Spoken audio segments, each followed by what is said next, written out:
Hog Island. We'll tell you about the special life there in our Friday feature, Right Next Door.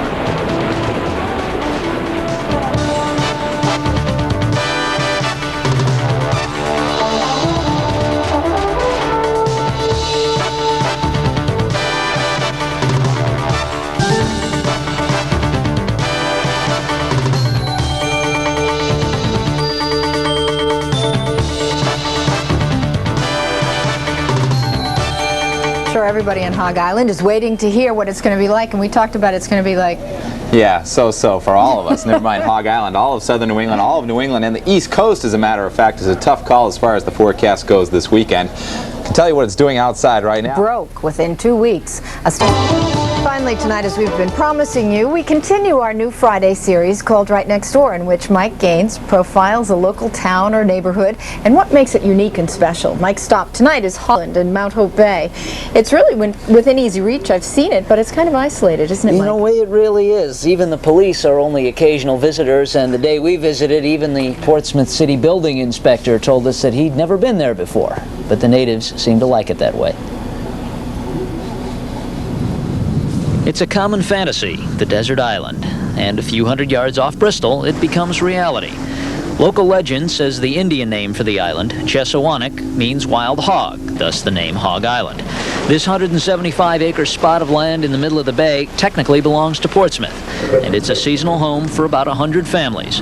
About 97 more than were here when Wes Gladding built his little gray house in 1919. We used to have kerosene lamps.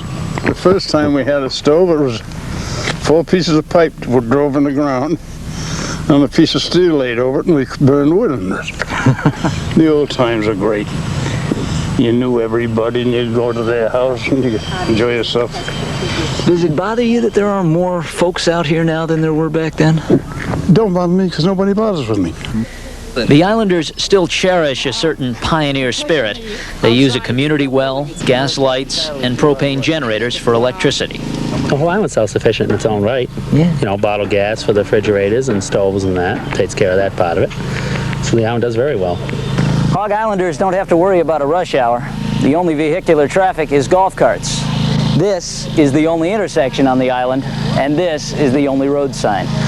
The feeling gets a hold of a visitor in about 15 minutes. You find yourself wandering around through the trees, humming the theme from Gilligan's Island to yourself, and it's not hard to understand the appeal of the place. I came over when I was 6 weeks old in a basket. It's something that gets in your blood after a while. The hominess of it, the atmosphere. It's just a good place to be. Everybody knows everybody. Everybody knows everybody. Good, bad, or indifferent. What's the best part of living over here? Quietness. Quietness and then friendship. When I come here in a boat and get out at the wharf, seems as if the whole island's down to bring me up.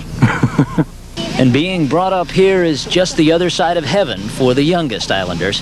Because if you're a kid, this little place is paradise. See, you get to go swimming anytime, and this is cold. And, well, there are some chickens down there, and I like going and visiting them. What do you do out here? Nothing. Nothing? You like doing nothing? Ah, yes, they start them early on that laid-back island lifestyle. Right next door on Hog Island. Now, if you feel there's something special about your town or neighborhood, drop me a note or give me a call here at the station. Right Next Door stop next week is in Fall River, Ann. What a great place. Thanks, Mike. And coming up...